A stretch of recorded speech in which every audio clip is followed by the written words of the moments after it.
A word that sums up today's message for me is desire. The dictionary describes desire as a strong feeling of wanting to have something or wishing for something to happen. Psychiatrist Curt Thompson describes it this way: we are a people of desire. We want things. We long for things. It is primal to our nature to yearn. When people came to Jesus, they usually came with a request. Jesus often opened the conversation with this question: what is it you want? Or another question like it: what do you want me to do for you? Jesus still asks those questions of each of us. And so I invite you, just for a moment or two, right now, ask yourself, what do you want from Jesus?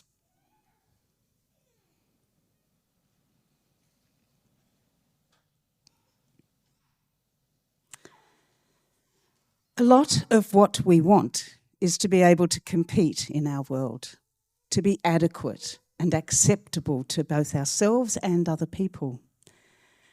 When I look at advertisements and social media, I'm constantly being prompted to do what I want, when I want, and how I want. When I often think that there's a bit, it's based on the phrase that Matt often uses, that it's about maximising pleasure and minimising pain. That's what those messages on the ads play to.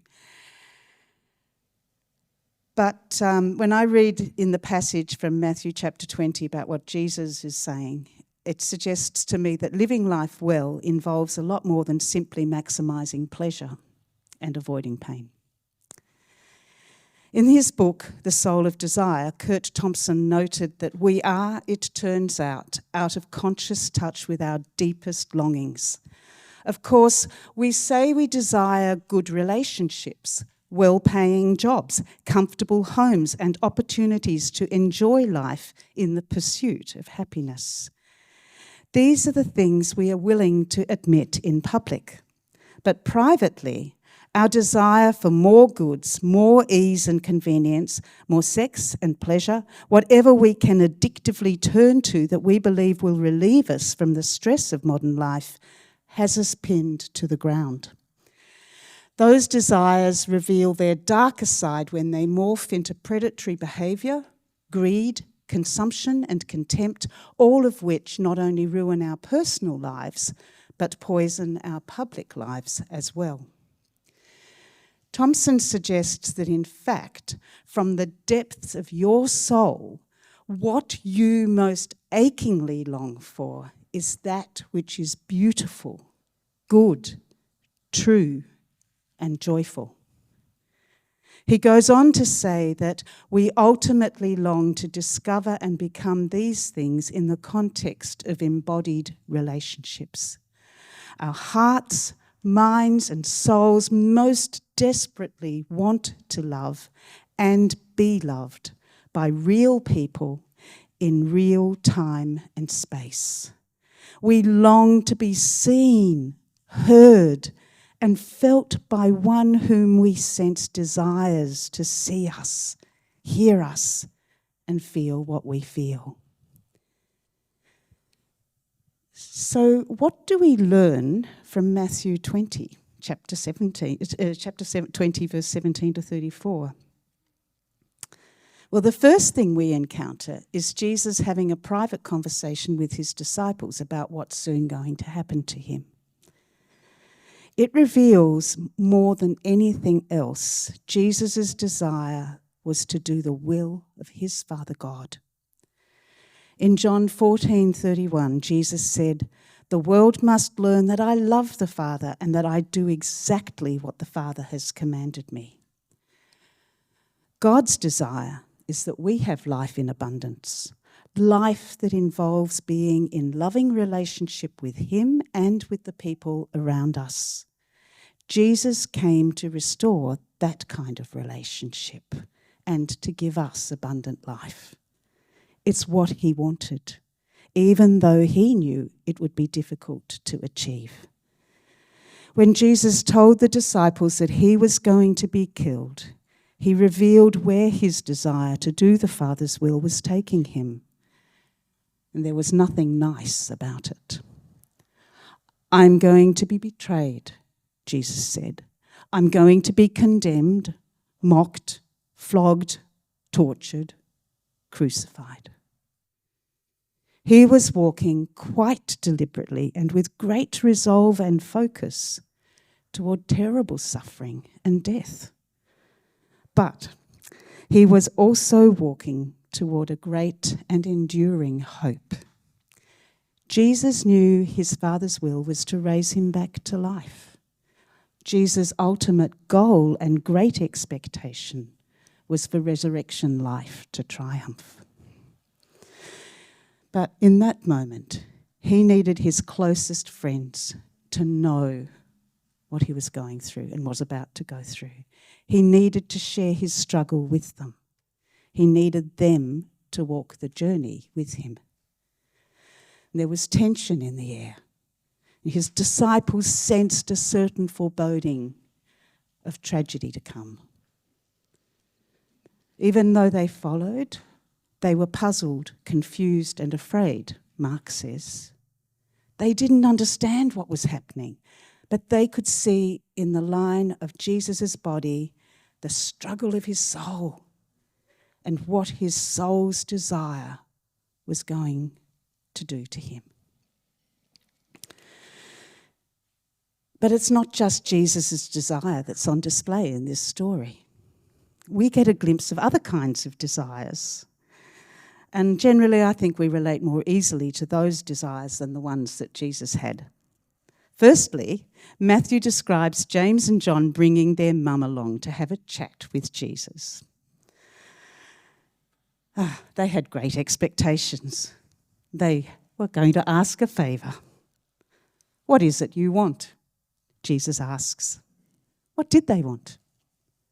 They wanted influence, prestige, honour. They wanted people to look up to them. They wanted some princely rewards for everything they'd given up to do to follow Jesus. The kind of rewards that would give them pleasure and make their lives comfortable. I don't know about you, but I can relate to that. Those kind of desires make sense to me. James and John led the charge in expressing their ambitions as far as they were concerned when Jesus established his kingdom. They deserved the two top positions. But the other disciples all wanted the same thing. In fact, they were pretty annoyed, weren't they, that James and John got the jump on them. They hadn't got in first with the request. And it reveals tensions in the group that, left unchecked and unaddressed, would destroy them and would destroy their calling, the calling of Jesus on their lives.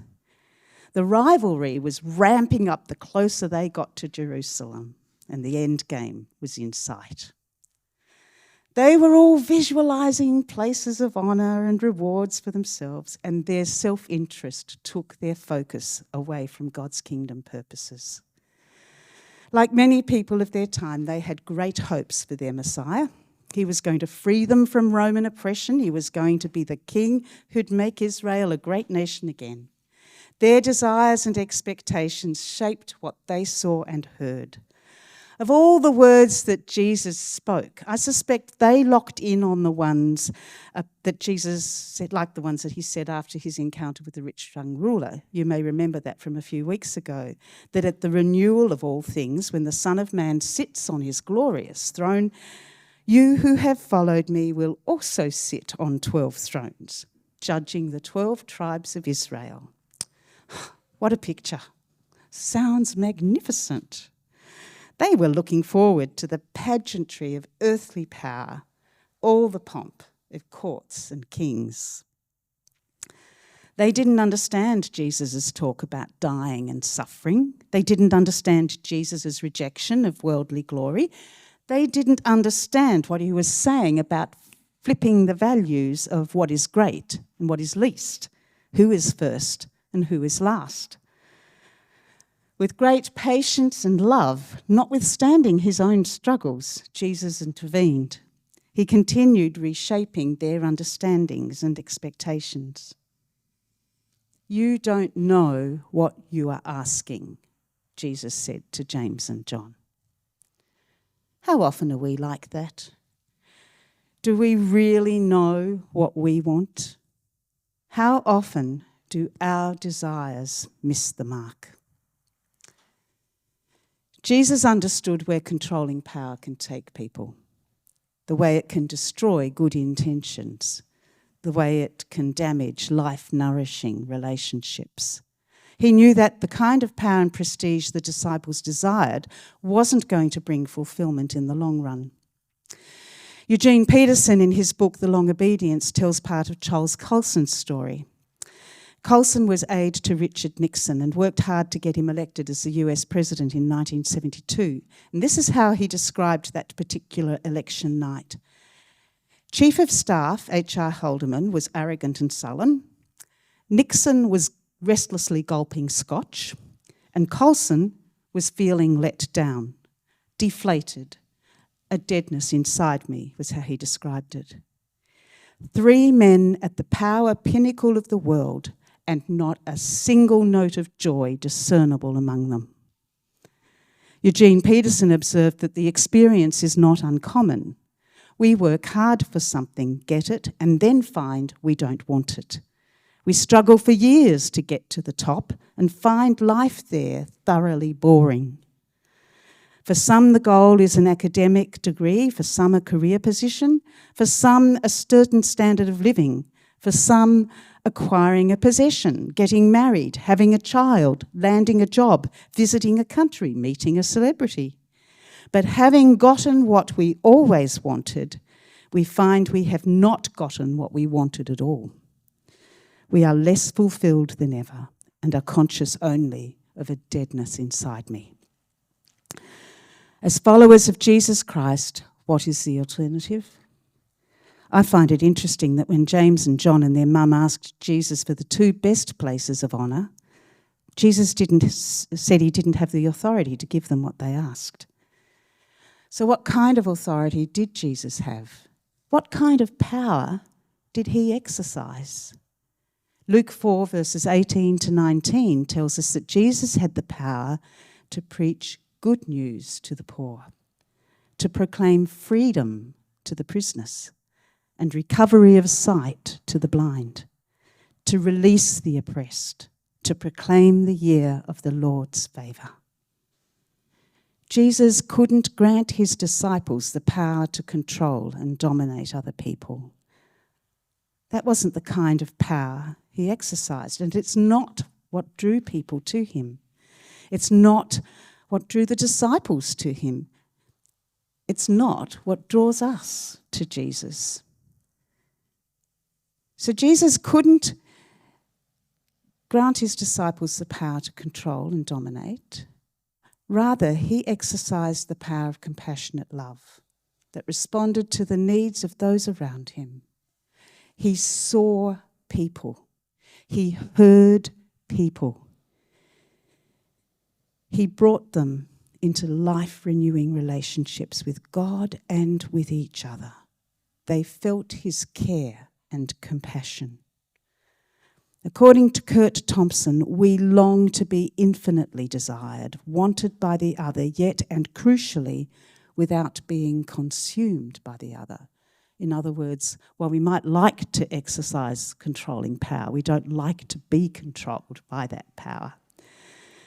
Without being exploited, we don't want that. We don't want to be ignored. We don't want to be imprisoned. And this begins at birth. It winds its way through all our relationships. It's every level of intimacy. Thompson goes on to say that in this world of brokenness, that which is broken was not always so. It is merely the outgrowth of defiled desire. And for the world to be redeemed, God does not destroy desire. Rather, he resurrects and renews it while using it to renew everything else, beginning with us. Jesus had the power to restore what was broken, to bring people joy and beauty and goodness and truth and justice. He willingly granted that power to his followers, authorizing them to heal, to freely give what they have freely received, and to share peace with others. But there is a personal cost in choosing to accept and exercise that kind of power. Jesus told James and John that he was going to drink from the cup of suffering. He told them that if they wanted to share in his triumph and glory, they had to drink from the same cup. Drinking from that cup required them to change what they desired the most. It meant wanting God's will to be done above all else, ahead of their own self-interest. James and John readily committed to drinking from that cup, an indication, I think, that perhaps they didn't really understand what it was they were letting themselves in for. Nevertheless, they loved Jesus. They may not have understood, but they had seen and knew enough to trust Jesus and keep faith with him. It never struck them to turn back. They knew enough to know they wanted what Jesus wanted. I don't know about you, but I often feel I don't understand where my life is taking me, why things happen the way they do. But like James and John, I'm learning to trust Jesus and keep faith with him. As it turned out, James was the first of the 12 disciples to be martyred. King Herod had him put to death with the sword. According to church tradition, however, John lived to a great old age in Ephesus. I like William Barclay's insight about the cup from which Jesus drank and from which he invites his followers, including us, to also drink.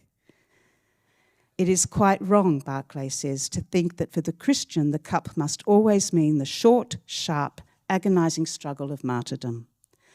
The cup may well be the long routine of the Christian life, with all its daily sacrifice, its daily struggle, and its heartbreaks, and its disappointments, and its tears. To drink the cup simply means to follow Christ wherever he may lead, and to be like him in any situation life may bring. Jesus made it clear to the disciples that there are two kinds of power. Controlling power to dominate, manipulate, and force people to do things for you, making your life pleasant and comfortable with no consideration for the impact on those you're controlling. Best-selling author Robert Greene looked at powerful, successful people and came up with 48 laws of power. He argues that if you manage to seduce, charm, and deceive your opponents, then you'll attain ultimate power.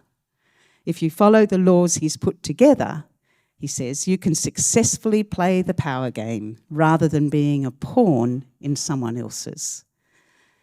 And here's an example of some of those laws. Never put too much trust in friends. Learn how to use your enemies. Never reveal your intentions. Keep people off balance and in the dark. Get others to do the work for you, but always take the credit. Make other people come to you, bait them, and then attack. Avoid the unhappy and the unlucky. Miserable people can drown you. Use selective honesty and generosity to disarm your victim. Pose as a friend. Work as a spy. Do not commit to anyone. Well, it sounds pretty lonely to me. And then we have, on the other hand, the power of suffering love. The kind of power that creates beauty and goodness, connects to our deepest longings to love and be loved by real people in real time and space. The Apostle Paul described love this way. Love is patient, love is kind. It does not envy, it does not boast, it is not proud. It does not dishonour others, it is not self-seeking. It is not easily angered. It keeps no record of wrongs. Love does not delight in evil, but rejoices with the truth. It always protects, always trusts, always hopes, always perseveres. Importantly, love never fails. Jesus contrasted Gentile or godless rulers lording it over other people with his own servant leadership. And two images came to my mind when I read that in Matthew. And the first image, we've got a video that I hope will come up. It's from the movie 300, in which the Persian Emperor Xerxes is being carried by his slave, everyone beneath his feet. Here was a man at the pinnacle of power. He controlled the world. He called the shots. The lives of people around him had no value except inasmuch as they served his needs and his wants. At its most successful, as we saw in that little clip, controlling power crushes, destroys, devalues, dehumanises, and creates transactional interactions rather than people-centred relationships.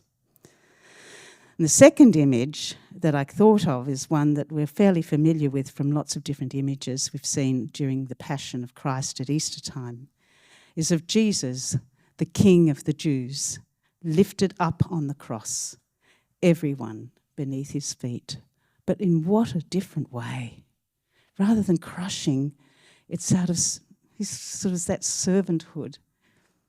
It's such a different image. When Pilate confronted Jesus about being a king, Jesus replied, "My kingdom is not of this world. If it were, my servants would fight to prevent my arrest. You are right in saying I am a king. In fact, for this reason I was born, and for this I came into the world, to testify to the truth. Everyone on the side of truth listens to me." That's in John. Goddard Stedart Kennedy summed it up well when he wrote that Jesus Christ reproduces in every living line the picture of the suffering servant in Isaiah. He carries innocent suffering into the heart of God and explains the power to redeem as the power of the suffering Father of love. There is about him no pomp or pageantry, no show of force wherewith to drive men to his will. He comes in weakness, the weakness of God, which is stronger than men. He will not touch the scepter. He will not wield the sword. God is not like that. He transforms the whole idea of kingship and reinterprets it in terms of love and not of material power. Jesus, arms wide open, vulnerable, exposed, breaking the power of evil, giving his life as a ransom to bring humans back to God, to grace them with beauty, goodness, truth, and joy. Jesus is the suffering but triumphant God of love, who sees us, hears us, and knows each person is valuable, has potential, and is precious to God. He is the suffering but triumphant God of love who redeems all things and gives us hope. That's the power that he grants also to those who follow him, to heal and renew, to bring people peace and freedom in body, mind, and spirit. Today's Bible passage opened with Jesus expressing his desire to do the Father's will, no matter the personal cost to himself. He patiently and lovingly challenged the desires of his disciples to control others for their own benefit. He explained that there are deeper longings that can only be met through suffering love and sacrificial service to God's kingdom purposes. And now he encounters two blind men. To all intents and purposes, these men were invisible people. They were nobodies. They had no rights and no status in their community. They were the last. They were the least. Day after day, they sat in the dust of the road where people went in and out of the city, hoping that those same people would take pity on them and give them a coin or two. Even though they couldn't see, I think they had a pretty good idea of what was going on around them in their community. I'm sure they overheard many unguarded conversations because people just didn't take notice of them. It was as if they weren't there. And I'm sure they heard lots of things about Jesus, what he said and what he did. As curious onlookers, skeptics, hostile religious leaders who wanted him gone for good, those who had been touched by his power and healed, and of course his followers who were so excited and committed to his cause. They'd heard it all, they would have. And they concluded that Jesus was the Messiah. They believed he was from God. They waited for the chance to connect with Jesus, and when it came, they seized it with a desperation that reflected their deepest desires and longings. They were used to being ignored, but this time they were determined. Nothing was going to stop them getting Jesus' attention. And Jesus seized the opportunity too. As we know, his desire was to fulfill God's kingdom purposes, which included giving sight to the blind. He noticed and valued these men who'd been discarded by their community. He accepted their faith and told them to come to him. What do you want me to do for you? What do you want? Jesus asked them. They wanted to be whole. They wanted to be healed. They wanted to see and fully participate in their community. Their desires went to the heart of why Jesus came. With compassion and love, Jesus granted what they wanted. A few weeks ago, we met the rich young ruler who knelt in the dust and talked with Jesus about his desire for eternal life. Jesus challenged what that man really wanted and invited him to follow Jesus' way of suffering love and sacrificial service. But the young ruler had other desires and wants he couldn't let go, and which limited what God could do for him. He went away sad and unfulfilled, unable to follow where Jesus wanted to lead him. By comparison, the two beggars sitting in the dust of the road centered their faith and their desire on Jesus himself. They recognized him as their saviour. They wanted the wholeness and healing that he could give them. They were in touch with their deepest longings, to be whole, to see, to experience beauty and goodness, to be loved and to flourish in their relationship with God and with other people. With gratitude, they followed him. I'm about to finish, and as I do, I'll ask the band to come up at Lenna Valley, but just in closing, let me just say this. Jesus asked James and John and their mum what they wanted. He asked the beggars what they wanted. When we come to him, when we open ourselves to his presence, he asks the same question. What is it you want? What do you want me to do for you?